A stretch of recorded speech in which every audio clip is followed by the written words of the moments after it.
গাজী টায়ার্সে অগ্নিকাণ্ডের ফলে কমপক্ষে ১৭৫ জন নিখোঁজ আছেন বলে দাবি করেছেন স্বজনেরা। কয় ভাইয়া বোন তুই এদিকে যাইস না। গাজী টায়ার্স কর্তৃপক্ষ বলেছে, নিখোঁজ ব্যক্তিদের তালিকায় কারখানার কোনো শ্রমিক নেই।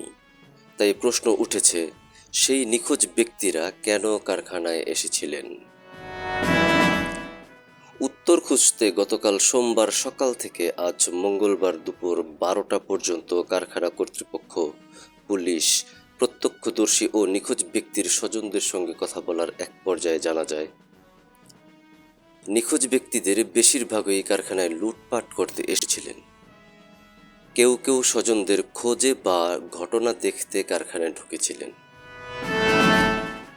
কারখানায় আসার কারণ জানতে চাইলে এক নারী বলেন, তার স্বামী রাজমিস্ত্রির সহযোগী হিসেবে কাজ করেন। কারখানায় লুটপাট শুরুর খবর শুনে গত রোববার বিকেলে কারখানায় আসেন। রাত ৯টার সময় স্বামীর সঙ্গে মুঠোফোনে তার সর্বশেষ কথা হয়। তখন তিনি কারখানার ভেতরেই ছিলেন।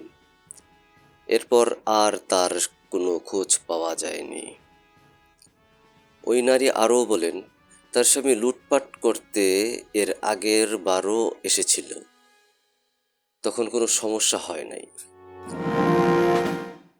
ওই নারীর মতো অন্তত ৪ জন স্বজন লুটপাট করতে আসার বিষয়টি স্বীকার করেন। তারা জানান,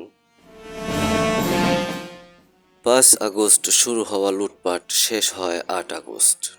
এতে রূপগঞ্জের কয়েক হাজার মানুষ অংশ নেন। তাদের বিরুদ্ধে কেউ কোনো ব্যবস্থা নেয়নি। এরপর ২৫ আগস্ট রোববার গোলাম দস্তগীর গাজীর গ্রেপ্তারের খবর ছড়িয়ে পড়লে দ্বিতীয় দফায় আবারও বিভিন্ন গ্রামের লোকজন লুটপাটে জড়ান। অন্যদের দেখে দেখে নিখোঁজ ব্যক্তিরা লুটপাট করতে কারখানায় এসেছিলেন বলে জানান স্বজনেরা। নিখোঁজ ব্যক্তিদের মধ্যে গাজী টায়ার্সের কোনো শ্রমিক নেই বলে দাবি করেছেন কারখানার সহকারী মহাব্যবস্থাপক সাইফুল ইসলাম। তিনি বলেন, ৫ থেকে ৮ই আগস্ট কারখানায় লুটপাট ও অগ্নিসংযোগের ঘটনা ঘটে। তারপর থেকে কারখানায় উৎপাদন বন্ধ। রোববার লুটপাট শুরুর সময় কারখানায় কয়েকজন নিরাপত্তা কর্মী ও কর্মকর্তা ছিলেন। মাইকে ঘোষণার পর লুটপাটকারী ব্যক্তিরা কারখানায় ঢুকতে শুরু করলে পরিস্থিতি নিয়ন্ত্রণের বাইরে চলে যায়।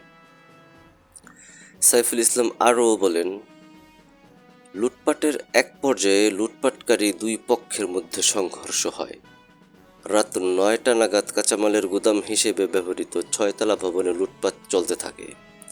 এরই মধ্যে কে বা কারা ভবনের নিচতলায় আগুন দেয়।